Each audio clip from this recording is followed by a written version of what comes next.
we need to remember that Mount Sinai is the second covenant in history of the Jewish people with God.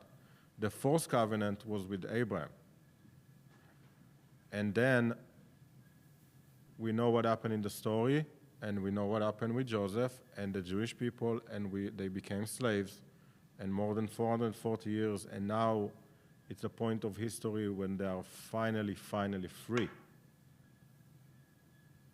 And then they are entering the second covenant with God, which is also a very interesting point, because the children of Israel in the second covenant with God, when Moses is telling them, okay, this is going to be the covenant, the children of Israel is like, we will do, and then we will hear.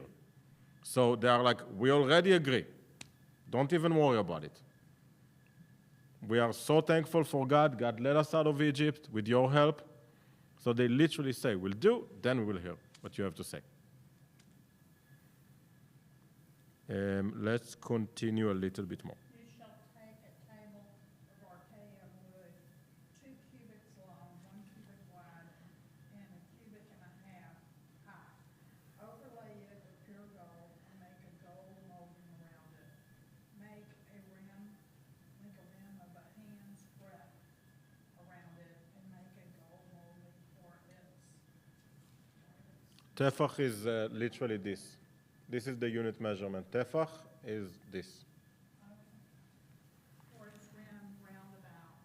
Make 4 gold rings for it, and attach the rings to the 4 corners of the 4 legs. The rings shall be next to the rim as holders or poles to carry the table.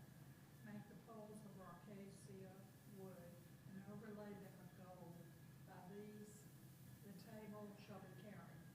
Make its bowl, ladles, jars, jugs, with which to offer libations. What is it? Libations. Libations. Make them of pure gold, and on the table you shall set the bread of display to be before me always. By the way, each tribe get 1 piece of bread to represent the tribe. 12 tribes, 12 pieces of bread. 31. You shall make a lampstand of pure gold. The lampstand shall be made of hammered work. Its base and its shaft, its cups, calyxes, I don't know what that is, and petals shall be of 1 piece. 6 branches shall issue from the sides, 3 branches from one side of the lampstand, and 3 branches on the other side of the lampstand. On 1 branch there shall be 3 cups shaped like almond blossoms, each with calyx and petals. And on the next branch there shall be 3 cups shaped like almond blossoms, each with a calyx and petals.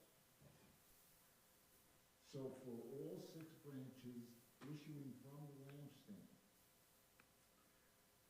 And on the lampstand itself there should be 4 cups shaped like almond blossoms, each with calyx and petals. A calyx of 1 piece with it under a pair of branches, and a calyx on 1 piece with it under the second pair of branches, and a calyx of 1 piece with it under the last pair of branches. So for all 6 branches issuing from the lampstand, their calyxes and their stems shall be of 1 piece, with it the whole of the single hammered piece of pure gold. Make its 7 lamps. The lamp shall be so mounted as to give the light of the front side, and its tongs and fire pans of pure gold. It shall be made with all the furnishings out of the talent of pure gold. Note well that the following, the patterns for that are being shown to you on the mountain. So this is a model of the menorah in Jerusalem. It is in the old city. It's supposed to be a one-to-one model. Again, the instructions are very clear, and yet we will see when Moses is getting that instructions, Moses is saying, I can't do that. How are you expecting me to do that?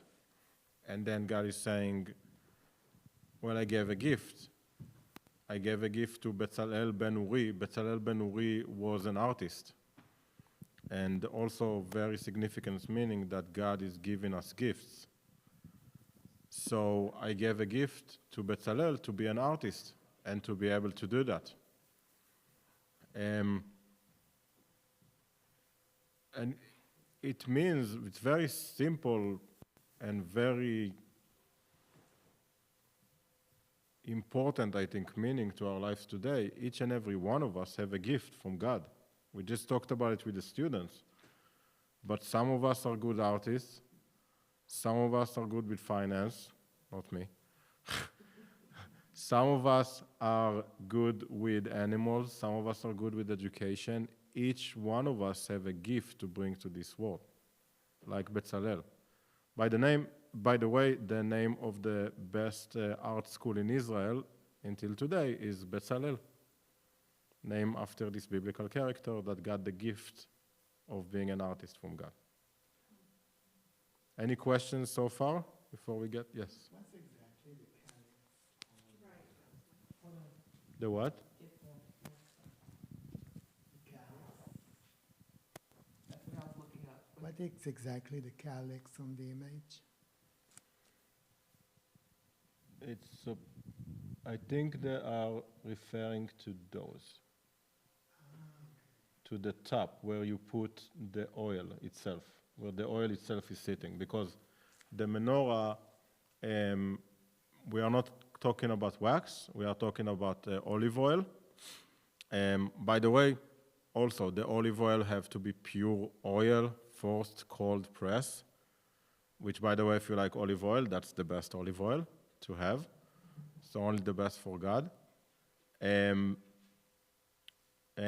with the whole story of Hanukkah, we just had this holiday a few months ago, that's the miracle. The miracle was that a little jug of oil lasted for those 8 days that it took to bring more olive oil for the menorah. Because one of the commandments, remember, that the menorah should always be lit, and there will always be fire in the menorah.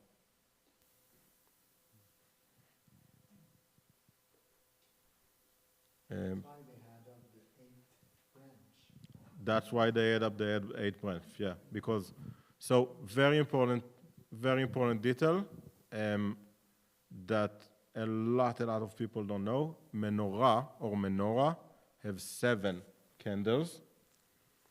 So a good way to remember is each one for each day of the week, 7 candles. Chanukiah, that's what some people call menorah in Hanukkah. But it's really a Chanukiah because it was only invented after the story of Hanukkah to remember the miracle, so they added another candle because it lasted for 8 days. It lasted enough time until they can go take the olives off the tree, squish the olives, make oil, then go back to the temple and bring the oil to the temple. That took time. So the miracle of the oil is that it lasted all of those 8 days until they could bring the new oil to make the mitzvah, to fulfill the commandment of that the fire will always be in the menorah.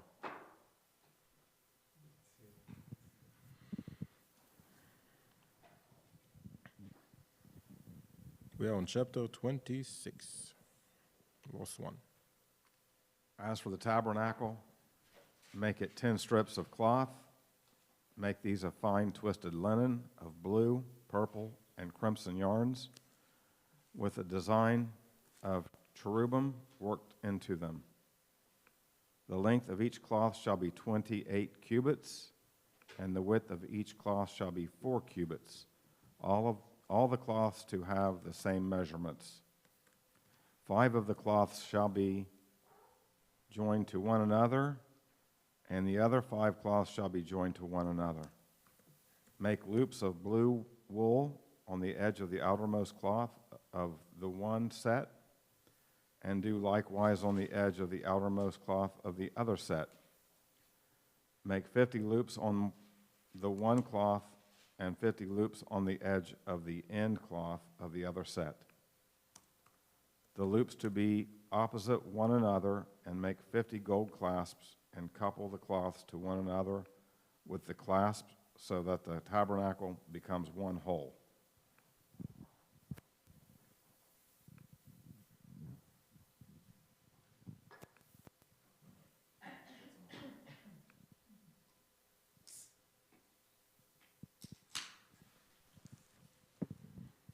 You shall then make cloths of goat's hair for a tent over the tabernacle.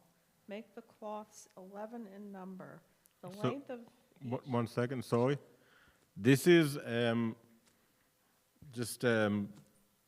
well, it is related, but just general knowledge I have for my life because I have Bedouin friends. Goat hair. Why is it important? Somebody knows what's so special about goat hair to make a tent out of it? What? Kosher. It's kosher, that's right. It's a kosher animal. But there is very, physical reason. And I only know that from my Bedouin friends. So they have 2 types of tents. They have a tent for the winter and a tent for the summer. The tent for the summer is more breathable, and it's usually made out of camel hair. But remember, in the summer in Israel and mostly in the Middle East, and I would say 95% of the Middle East, there is no rain. But in the winter, there is. And in the winter, the tents are made out of goat's hair. Now, a Bedouin tent can cost about $50,000, $60,000 for a tent. It's expensive in today's money. Yeah. Goat's hair is expensive. The reason for that, goat's hair, when it meets rain, the fibers are getting together and the rain cannot pass through. It's becoming completely hermetically sealed. So again, we see that each and every instruction here have a purpose, have a meaning. We might find a meaning years later with the help of our Bedouin friends, but it's have a purpose and a meaning. Yeah, yeah, God knew what he was doing. Here's a question then. So if we're making a winter tent for the tabernacle, what about the summer? So was there another tent that would have been the summertime because that would be Nope. blocking the air, would be too hot? No, God just said to make goats, yeah. So I guess it's covered both summer and then winter. We have a concern about the waters coming in. Yes.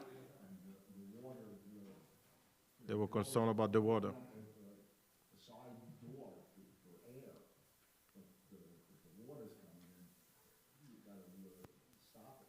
That's right, and you have fire too. So you need to keep the fire burning, even in the winter, even when it's storming. And there are storms in the desert. About once or twice a year, there are big storms. This acacia wood, Yeah. is that cedar?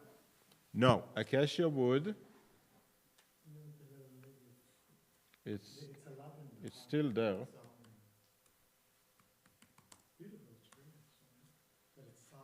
So this is acacia. This is what they look like, which is very interesting tree.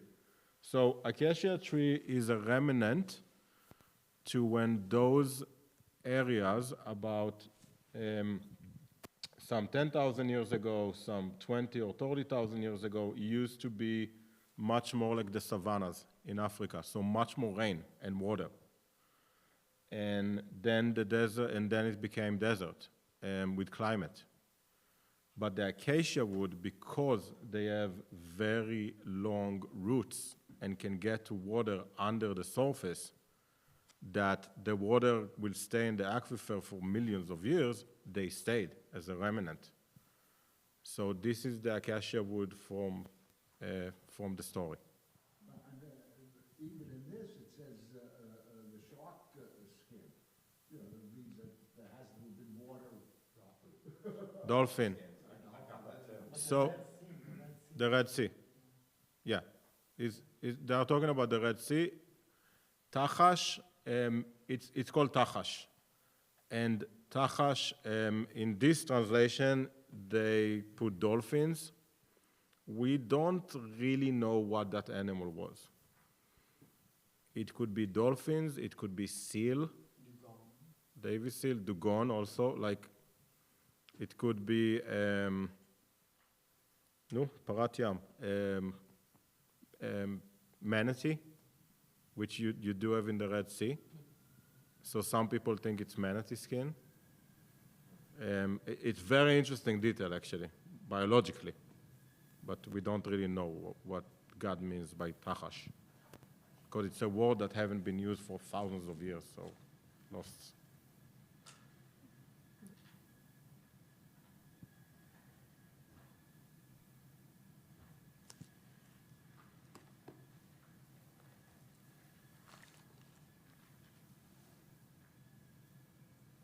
We are on verse 7, page 548, verse 7. You shall then make clothes of goats. Yeah, we talked about that. So 8th. Yeah. The length of each cloth shall be 30 cubits, and the width of each cloth shall be 4 cubits. The 11 cloths to have the same measurements. Join 5 of the cloths by themselves, and the other 6 cloths by themselves, and fold over the 6th cloth at the front of the tent. Make 50 loops on the edge of the outermost cloth of the one set, and 50 loops on the edge of the cloth of the other set. Make 50 copper clasps, and fit the clasps into the loops, and couple the tent together so that it becomes one whole. As for the overlapping excess of the cloths of the tent, the extra half cloth shall overlap the back of the tabernacle, while the extra cubit at either end of each length of tent cloth shall hang down to the bottom of the 2 sides of the tabernacle and cover it. And make for the tent a covering of tanned ram skins and a covering of dolphin skins above.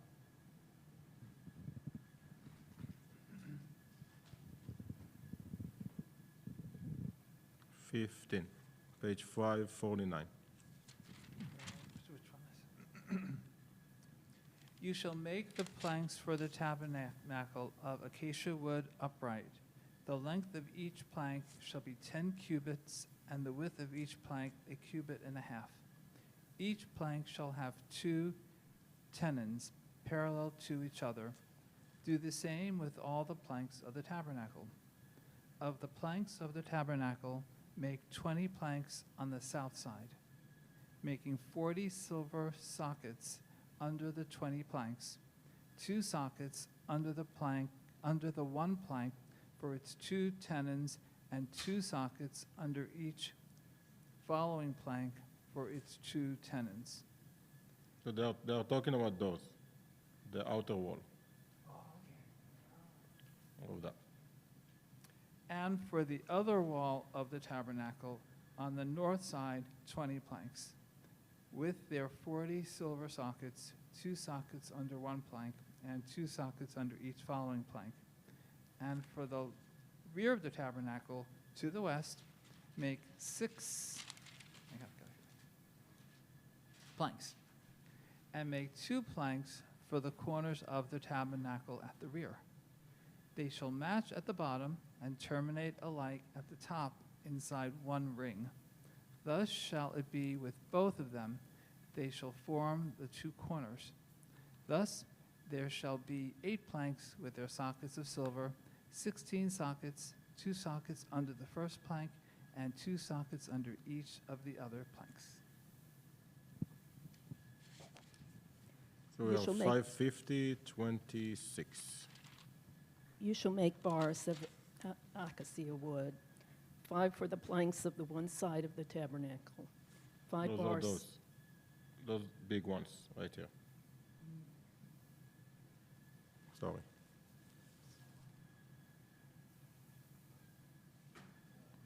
27. 5 bars for the planks of the other side of wall of the tabernacle, and 5 bars for the planks of the wall of the tabernacle at the rear to the rest.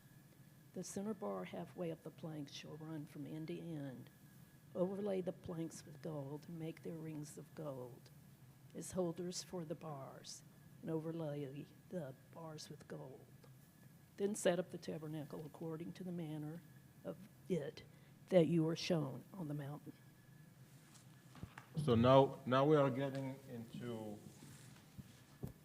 we got from the outside, and now we are getting to the place that underneath it is the Ark of the Covenant.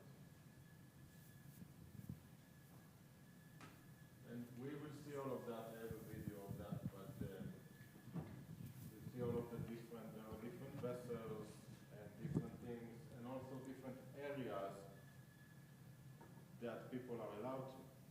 For example, the tabernacle in the desert, all of the tribes were around it. By the way, God also said there was very specific order of the tribes, because all of the tribes really want to be close, right? But there is specific order for each tribe, where they should be, where they should stay. Nobody except the Kohanim, the priests, is really allowed here in the court. Nobody is allowed in the Holy of Holies except one time a year, the high priest. You guys know what time a year? Yom Kippur? Right. So on Yom Kippur, only the high priest is allowed where the Ark of the Covenant is, where the 2 cherubim are, where God is living in the liminal place between the 2 cherubim. That's the only day a year that the high priest is allowed to go in there and pray that God will forgive the sins or the wrongdoings of the children of Israel. And according to ancient stories, we have stories that they used to tie a rope around the waist of the high priest on that day, because nobody can go in there, even if something is happening to the high priest. So, exactly. You said that the Kohanim were the only one entering. Is Yes, that the in relation the court. why we do, when we go, well, I Yep. didn't see it here, but in Sephardi, the synagogue, we see that they always ask first, are you Yep. Kohen? Are you Kohen? So to make sure it's a Kohen who do the first Aliyah. Is it Yes, related? it's exactly related. So, somebody knows Moses' last name? I know, because nobody does. Everywhere I ask it, nobody does. But Moses' last name, it's in the Torah. It's just a detail that we don't pay attention to, is Levi. After everything is happening, after they are going out of Egypt, before they go to the promised land, after this story, when the tabernacle is made, God is saying to Moses, your direct offsprings are going to be Levi or Levites. L-E-V-Y. L-E-V-I. Yeah. And some people say Levi, some Levi, but that's his last name. His last name is Levi. Your offsprings are going to be Levi, and they are going to be in charge of the music in the tabernacle and in the sanctuary. And they are going to be in charge of serving the priests, of helping, actually, the priests. And the priests are going to serve God directly. And the priests are going to be called Kohen. And Kohen are the offsprings of your brother, of Aaron. So Moses and Aaron are both from the tribe of Levi. Okay? That's one of the tribes, Levi. the Levi or Levites were in charge of helping the priests in the temple and in the tabernacle. But the priests themselves were direct offsprings of Aharon, of Moses' brother, that took instead of Moses and helped the children of Israel to go out of Egypt. He's the one that Moses was stuttering, so he couldn't talk to the Pharaoh. So Aaron were the one to talk. And they walked together. And Aaron, his descendants will be Kohen, Moses' descendants will be Levite, and then you have Israel. Israel are the other 11 tribes. Until today, we have that custom in Orthodox synagogue. When you go up to the Torah, first goes Kohen, or the priest, descendants of priests from the temple. Then go Levi, or Levite, the descendants of those who used to serve, who used to help the priests in the temple. And then goes Israel, which means Israel, which means descendant of anybody from the other 11 tribes. That's where it comes from. Interesting. Yeah. That's it. It is. Children of Israel were traveling. What did they do with that? So Repeat the question, Rabbi. when the children of Israel were traveling, what did they do with the past? So every single piece of the tabernacle is designed that you can fold it and take it with you. And this is not something out of the ordinary. Until today, Bedouins in the desert, every single thing they have is designed that they can literally fold it, carry it with themselves, put it on a donkey or whatever they have, or a camel, and move. Because there were nomads, and they are moving where the food is. Well, here, in the biblical story, God is showing the children of Israel when to move and when not to. So you have a pillar of cloud during the day, and a pillar of fire during the night. And when the pillar of cloud is staying in one place, you know you need to stay in this one place. When the pillar of cloud is moving, God is telling you, you need to pack everything up and move with the pillar of cloud and with the pillar of fire. What is the period of cloud? You talking about clouds, like in the sky? Yes, so God, when they are going out of Egypt, so this is a few chapters ago in the book of Exodus, when the children of Israel are finally going out of Egypt, God is telling, Moses is approaching God and he's like, God, how are we going to know the way? We don't have GPS. We don't have Google Maps. And God is literally telling Moses, I will be with you. And it's something familiar because God is here, I'm going to dwell within you. So God is like, I'm going to be with you, and here are my signs. You are going to have a pillar of cloud during the day to guide you, and a pillar of fire during the night to guard you and keep you. Like lightning? We don't know what it was. That wasn't the one up to the, yeah. Well, maybe, yeah. So,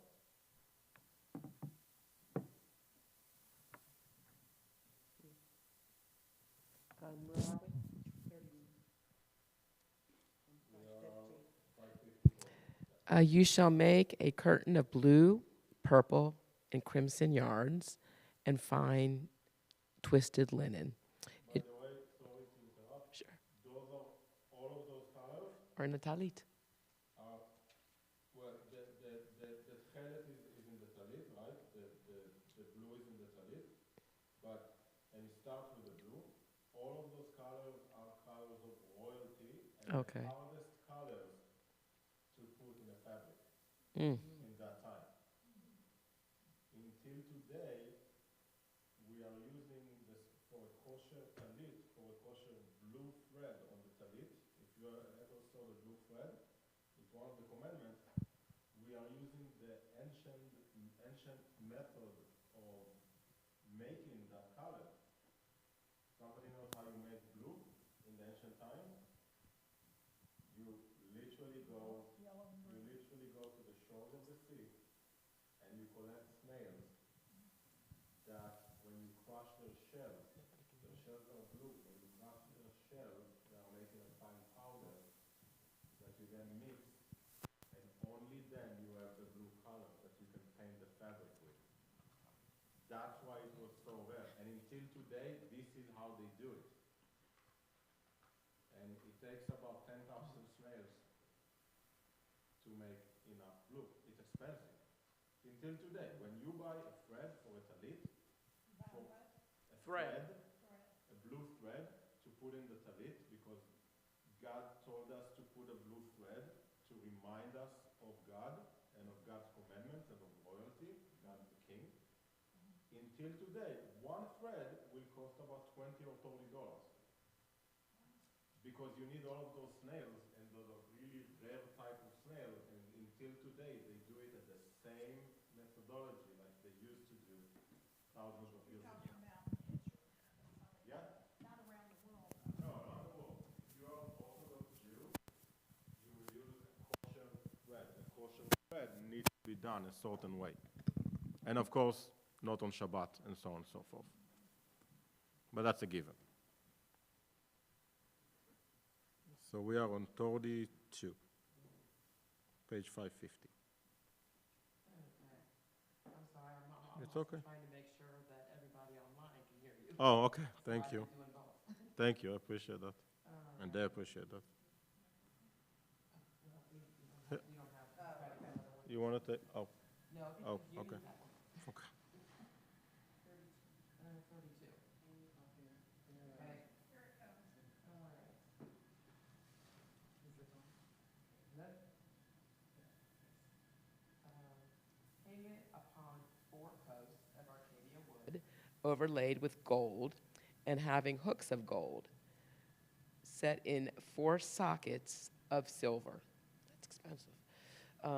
Hang the curtain under the clasps and carry the ark of the pact there, behind the curtain, so that the curtain shall serve you as a partition between the Holy of Holies. Place the cover upon the ark of the pact in the Holy of Holies. Place the table outside the curtain and the lampstand by the south wall of the tabernacle, opposite the table. By the way, the word for south in Hebrew, it's Teiman. Teiman is Yemen.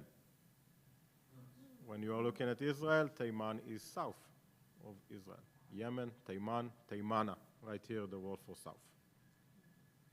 Tabernacle opposite the table, which is to be placed by the north wall.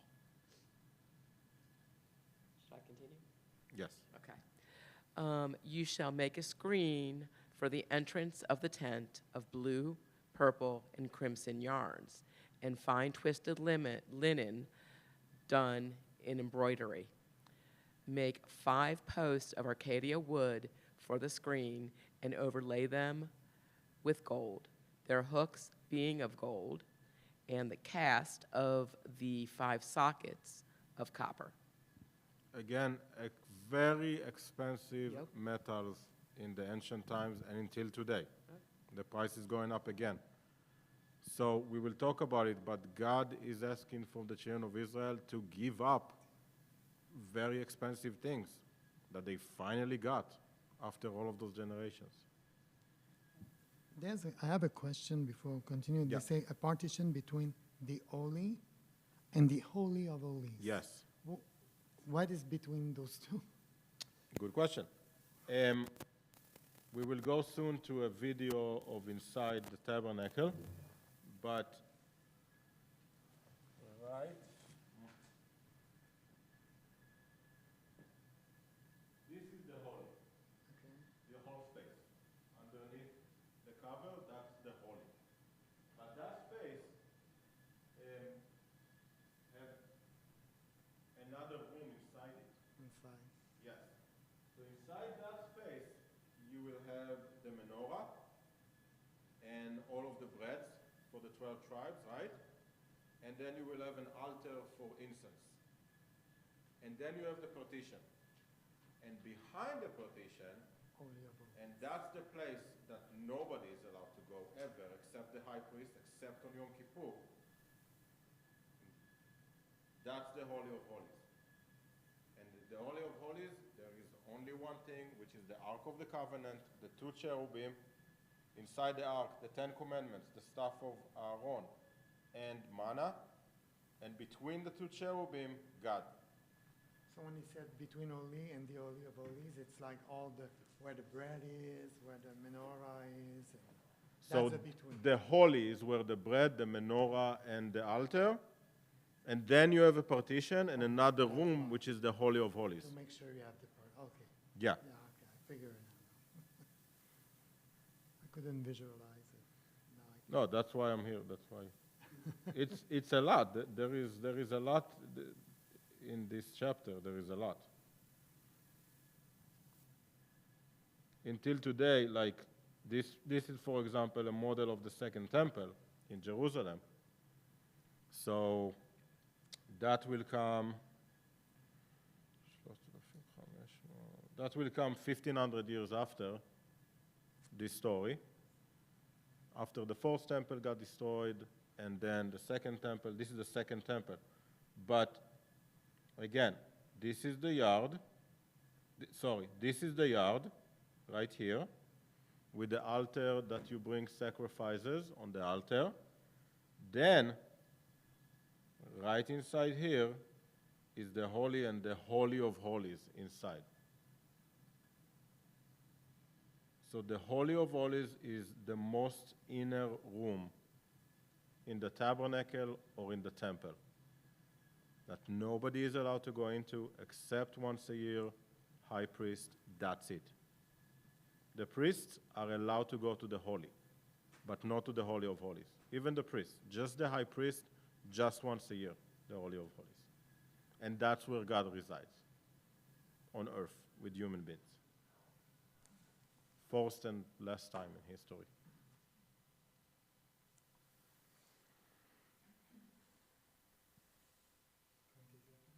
27, Kaf9, yes. Page 551. He shall make the altar of acacia wood 5 cubits long and 5 cubits wide. The altar is to be square and 3 cubits high. Make its horns on the 4 corners, the horns to be of one piece with it, and overlay it with copper. Make the pails for removing its ashes, as well as its scrapers, basins, flesh hooks, and fire pans. Make all its utensils of copper. Make for it a gratin of meshwork in copper, and on the mesh make 4 copper rings at its 4 corners. Set the mesh below under the ledge of the altar so that it extends to the middle of the altar, and make poles for the altar, poles of acacia wood, and overlay them with copper. The poles shall be inserted into the rings, so that the poles remain on the 2 sides of the altar when it is carried. Make it hollow of boards, as you were shown on the mountain, so shall they be made. Because otherwise, just imagine carrying this huge altar. Those are big measurements. Otherwise, they will not be able to carry that. But also, again, everything have a reason. That's also, this Torah portion is teaching us something, I think, that everything have a reason, or a divine reason, or just a reason. But I don't think there is just a reason. I think it is divine reason. But even the simple things, God is going here to very meticulous and simple instructions. God is saying, for example, you need to cover the altar with copper. If we think about it, of course, because there is going to be fire over there. And it's made from acacia wood. So if it's not covered with copper, the altar is going to burn. So, again, everything. You shall make the enclosure of the tabernacle on the south side 100 cubits of hangings of fine twisted linen for the length of the exposure on that side, with its 20 posts and their 20 sockets of copper, the hooks and bands of the posts to be of silver. Again, 100 cubits of hangings for its length along the north side, with its 20 posts and their 20 sockets of copper, the hooks and bands of the posts to be of silver. For the width of the enclosure on the west side, 50 cubits of hangings with their 10 posts and their 10 sockets. For the width of the enclosure on the front or east side, 50 cubits. 15 cubits of hangings on the one flank, and their 3 posts and their 3 sockets. 15 cubits of hangings on the other, wait a minute, on the other, wait a minute, okay, with their 3 posts and their 3 sockets. And for the gate of the enclosure, a screen of 20 cubits of blue, purple, and crimson yarns, and fine twisted linen, done in embroidery with their 4 posts and their 4 sockets. All of the posts round the enclosure shall be banded with silver, and their hooks shall be of silver. Their sockets shall be of copper. The length of the enclosure shall be 100 cubits, and the width 50 throughout, and the height 5 cubits with hangings of fine twisted linen. The socket shall be of copper. All of the utensils of the tabernacle for all its services, as well as its pegs, and all the pegs of the court shall be of copper. And now, before we begin our discussion, I want to take you to the model they made in Israel of the tabernacle.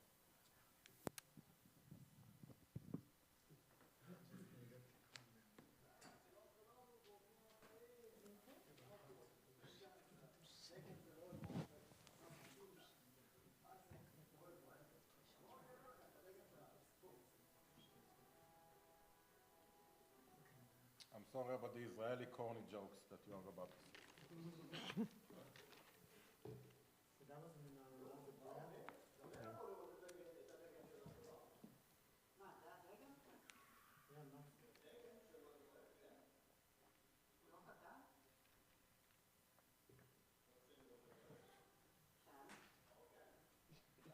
Tigidish.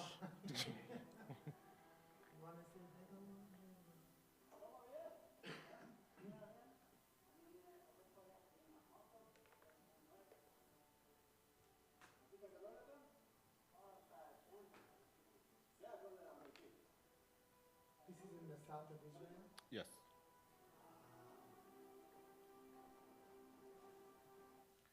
So this, let me just show you the geography. There's a lot of work on the embroidery and isn't it amazing? Yeah, back then, how did they make things like copper and gold? Yeah. The craftsman, you have to make.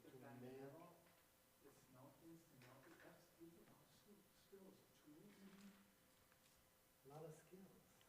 So, Mediterranean, Middle East, tiny country named Israel, all the way at the bottom of Israel, next to Eilat, which is the southernmost city, we find Timna Park, one of the national parks, and believed to be the mines of King Solomon, because they have one of the most ancient copper mines in the world. And that's where the model that you see of the tabernacle is. That's where this is.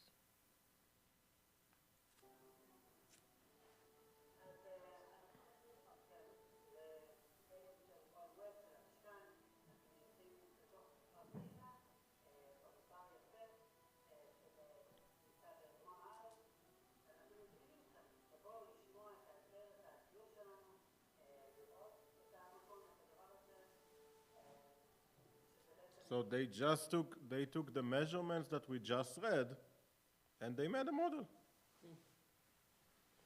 Not pure gold, of course, but yeah, they made a model.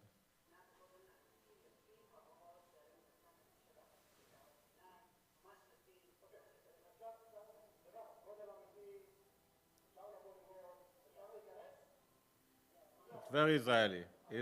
He's telling to him, he's like, okay, we got it. Just, can we go in? We're done. ETP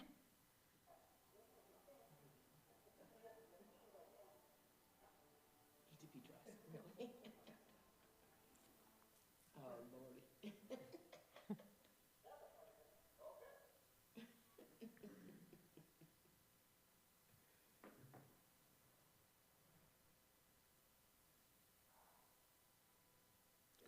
So remember we talked about the menorah, olive oil, supposed to be from one, miksha achat is one single piece.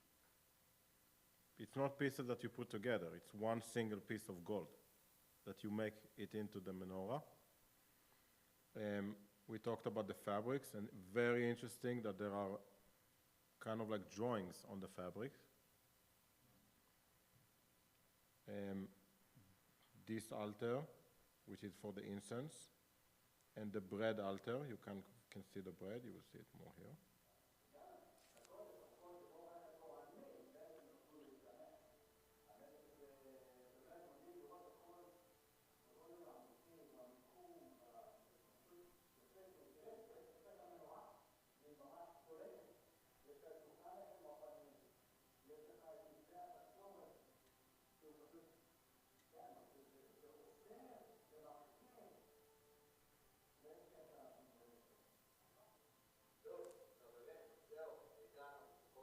So he is wearing the garments that the next Torah portion will talk about. He's wearing the garments of the high priest. The 12 thrones, each one for one of the 12 tribes. And only the high priest, remember, could go into the Holy of Holies. And this is the Ark of the Covenant. And remember, it says that we cannot take out those wooden carrier pieces. They need to stay there. But this is the Ark of the Covenant, and this is what we think the cherubim might have been like. Notice that they don't have faces, which is also interesting because in Judaism, when you look at every synagogue, you will not see inside a synagogue, you will not see statues or faces or anything like that, because when all of the nations around us were worshiping idols, we became with the belief in one God. So we are worshiping one God. So we don't have statues and so on and so forth. Even in the prayers that we are doing, in the Ve'avta, right? If you remember at the end of the Ve'avta, Ani Adonai Elohechem, I am God your God, Asher Hotzeti Etchem Me'eretz Mitzrayim, Liot Lachem Le'Elohim, Ani Adonai Elohechem. I am God your God, who led you out of Egypt to be your God, I am God your God. And then they added a sentence, Adonai Elohechem Emet. God is your God, truth. That's the sentence. Why? So some people will not even be confused to say, Moses got us out of Egypt, not God. But it's not true. God got us out of Egypt with the help, God was behind it all. Moses was just the messenger. So that's why that sentence was added. That's an add-on to the biblical verse. Adonai Elohechem Emet, that's an add-on. God is your God, truth. I'm going to say that they have time a different way now. Yeah, there is everything. Yes, we can look it up, but I'm curious to know too. So, high priest, he would not have been in that room, by the way. just the high priest, probably with a rope around his waist, and God used to be here in the space, not on anything, not in anything physical, but in the space.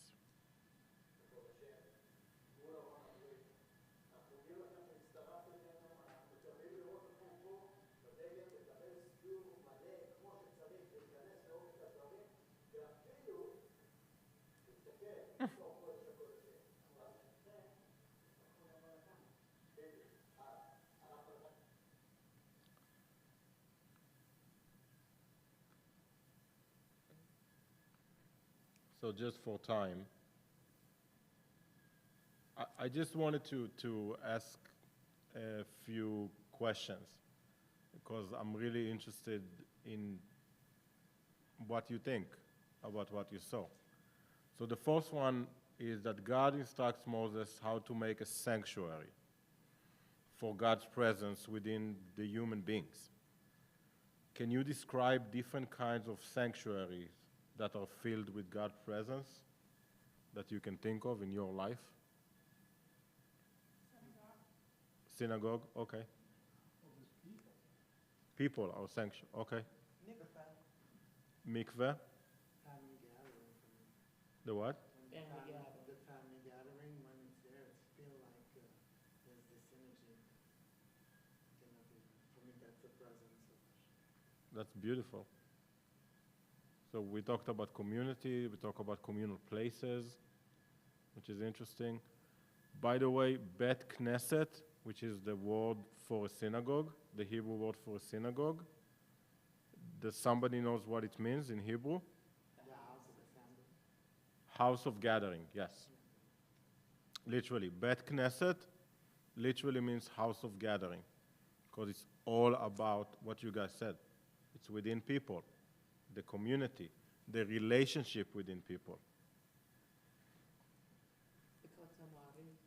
Hmm? The Western Wall. Yes, the Western Wall, another place. And there is always a community in the Western Wall. As a matter of fact, because of technology. I have a question about the ark. Yes. I will just have it in the background so you guys can see, but this is going to be live. This is right now, so it's 7 hours ahead.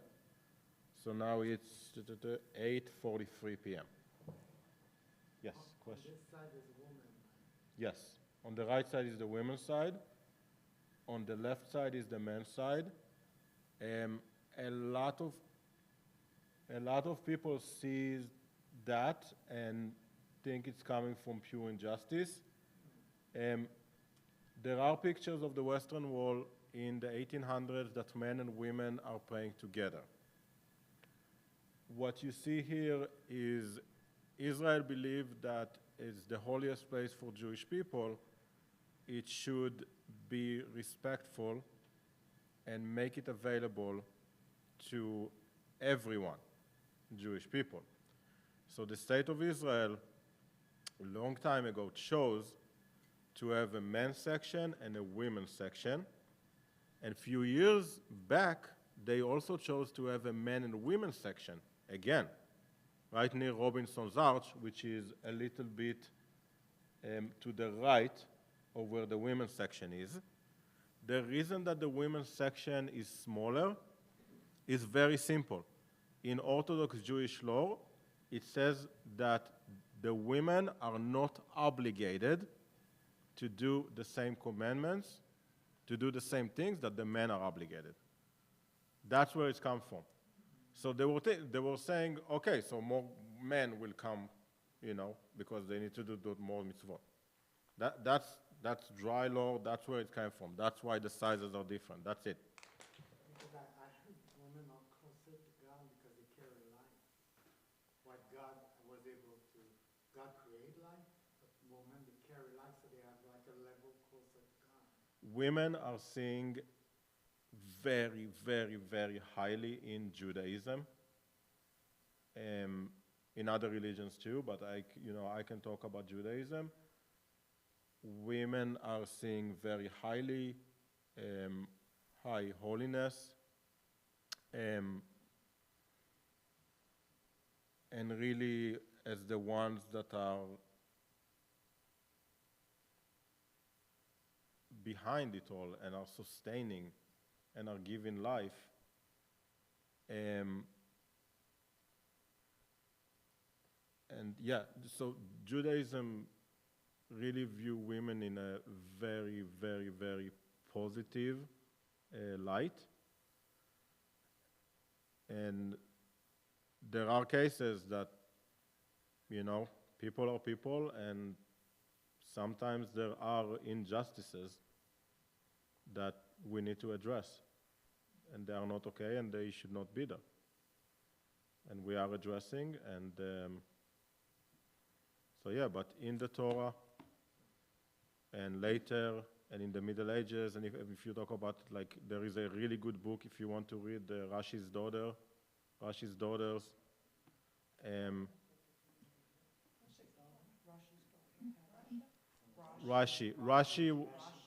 Rashi was a rabbi, a Jewish philosopher, and so on and so forth, very famous, a commentator, and his daughter knew more than he did.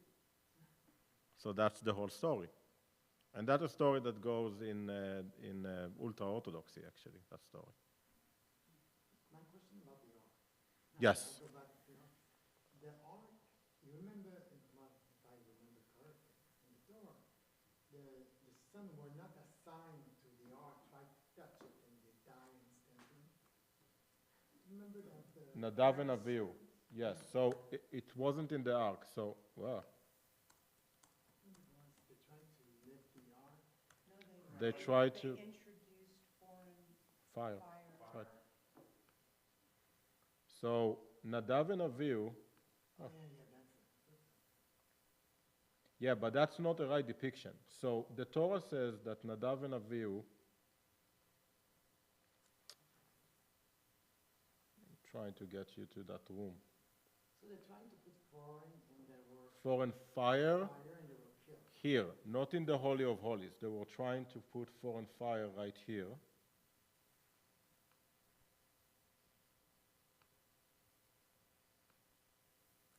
Okay. Okay. So this is an interesting story. So again, this is the holy, right? Right here is the holy. Right here is the Holy of Holies. There is a curtain. Okay? Nobody is there. Except one day a year, only the high priest. Right here in the holy, you have the menorah, the 12 loaves of bread that are being changed every week, by the way, to not go stale, and this altar, the incense, the altar for the incense. The story about Nadav and Avihu is very interesting because lehakriv is to sacrifice something, but is also to come closer. It says that they want to lehakriv a fire to God, which can mean, again, double meaning, triple meaning Hebrew, it can mean that they wanted to just become closer to God. But God did not ask them to. So they brought a foreign fire, that's what it says, right here to this altar in the holy. And then they don't die. They die in our sense, but the Torah doesn't say die. It says that God takes them. And Moses is saying to his brother Aaron, don't cry over them, because God took them. So there is a whole interpretation of that story that God actually did what granted them their prayer, because they wanted to be closer to God. He brought them closer to God. They still did something wrong, and then God took them. But so it can go either way. If this was like, with God, because of when with all the Roman invasion and everything, will the ark would have been like a It does say also that God is with the Jewish people in war and with the ark, and they are winning again and again and again. And actually, Indiana Jones, like the movie Indiana Jones, no, but that's what the Torah says. That God is with them, with the ark. And when God is with you, you are winning. Until today, October 7, 2023, and we are 3 years after, and until today, that's the sentence is in Israel, is that we are not afraid, God is with us. This is where it comes from, this portion. Make me a sanctuary, so I will dwell within them. So again, those things are carrying heavy weight throughout history and throughout time. October 7th opened the eyes to differently for me.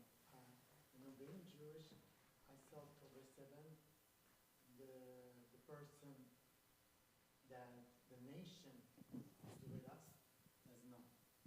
Only Hashem is with us. Okay. Oh. Yeah, for me, October 7th, it's because it's the after days. The after days, I was so shocked to see, like, we've been massacred, and then we are blamed for it. Yeah. It pushed my mind, and I thought, well, only Hashem will be on our side. Who will be? The one who are not against, the question, and the other one who are against are screaming out loud. So I felt, and walking in the street, I feel like a North American. But since that day, mainly since October 7th, I am reminded every day that I'm Jewish. Every day. Open the TV and seeing something they did, and then when they bring Israel, and then they bring some protest there, it reminds me, I am Jewish. Yeah. And I don't want to hide to be who I am. My ancestor did, and for what? Right. So, yeah, I think this is a very strong message. And I think it's message for generations when my grandfather was a Holocaust survivor of 5 concentration death and war camps and a death march, and was rescued with his brother and their cousin, the only survivors from whole Hungarian family, by the Third Army, by Patton's Third Army. And they said the same thing. They said, we had anti-Semitism in the village, and we had people beat up Jewish kids all of the time. But when the Nazis came, our neighbors and the people that we thought were our friends, in a day, turned on us and helped the Nazis and were eager to do the Nazis' job. And there we see a lot in evidence, we see a lot in testimonies that the Nazis had a lot of helpers. People were eager to help them. And we also saw people were eager to blame the Jewish people after October 7, and I still do. But I think dafka, I love that word in Hebrew, dafka means precisely, it can mean like 7 different things, but here it means precisely because of that. We need to be proud, and we need to wear our Star of David, and we need to wear our kippah if that's our custom, and we need to be proud of who we are, and we definitely need to speak up, because we know from the lessons of history what can happen if we don't speak up. That's what scares me, if we don't speak up, if we are not proud of who we are. Yes, we are here, and we are here to stay. And this whole thing literally tells us to just be good people. And sometimes the world make it very, very hard. So, you know, no good deed go unpunished. That's a line from Wicked. But I think we are still here to make this world a better place. And I see it a lot with friends and family. Like, I found out that one of my distant cousins was the inventor of the second generation of the MRI. And my brother is working on technology that right now in Israel that keeping everybody here on this table actually safe from fraud and stuff like this. And my friends from the kibbutz are helping countries in Africa with the irrigation system and with technology and stuff. So when the Torah says light to the nations, and I will do an adult ed about that. But when the Torah is saying light to the nations, we literally see right now light to the nations. There is an Israeli company called WaterGen, for example, that figure out a patent to get water out of the air, out of the humidity in the air, and are helping full villages in Africa with solar energy for that device. By the way, one of the manufacturers is in Miami, helping full villages in Africa to have drinking water and irrigation water. With a canal that they did in Israel to going, that's desalination plant that goes to the Sea of Galilee. So WaterGen is doing the water out of thin air. They will literally bring it can be a size of a truck, can be a size of this table, depends on the amount of people that you want to serve. And they are doing it for free in Africa, by the way. ORCAM, that's another company, ORCAM. They, much before Meta and Facebook and all of those glasses, they invented the devices that sits on glasses that have a miniature computer and a lens and a speaker and a microphone on your eyeglasses. And ORCAM is a device that lets people who are completely blind or partially blind to see the world, because that device will literally read for them. You will open a page and the device will literally read the page for you and will be in your ear. It will tell you, red light, don't cross. It will tell you 2 cars are coming, there is a dog, there is a this, it just talking to what? No, but they invented that technology way before Meta. Mobileye. You guys are all using Mobileye and you don't even know about it. Mobileye was the first company in the world to invent a technology that is letting us have self-driving cars, or that technology that stops your car before you hit somebody on the road.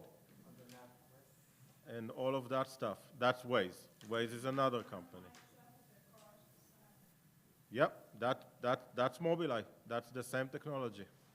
But over here, I noticed when the catastrophe, whatever the situation in Israel, because I noticed like bigger quake in 19, they were one of the first nations to go help the Haitians.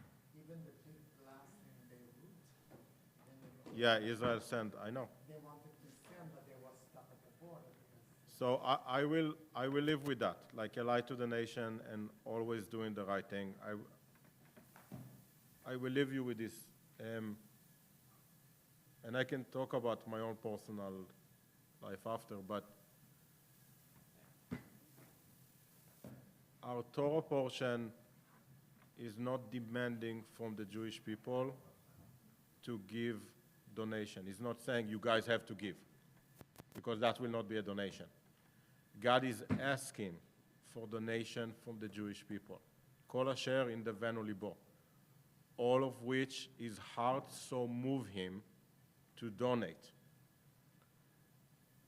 And they do. And God comes and resides within them. And they do, as a matter of fact, so much that God is telling Moses, Moses, go to your people right now. No, Moses is coming to the people and he's telling them, guys, stop. You are literally giving too much.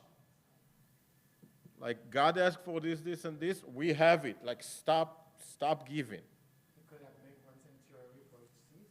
Yeah. But can you imagine, like, people give and give and give, that, Moses is like, stop. We don't need anymore. So it's really, I think the Torah portion is teaching us when we give, when we do something, to do it from Mikol Halev, we say. Mikol Halev literally means from all of our heart, with pure intention. And that's it. I hope you guys enjoyed our Torah study. Very good. Thank you. Thank you.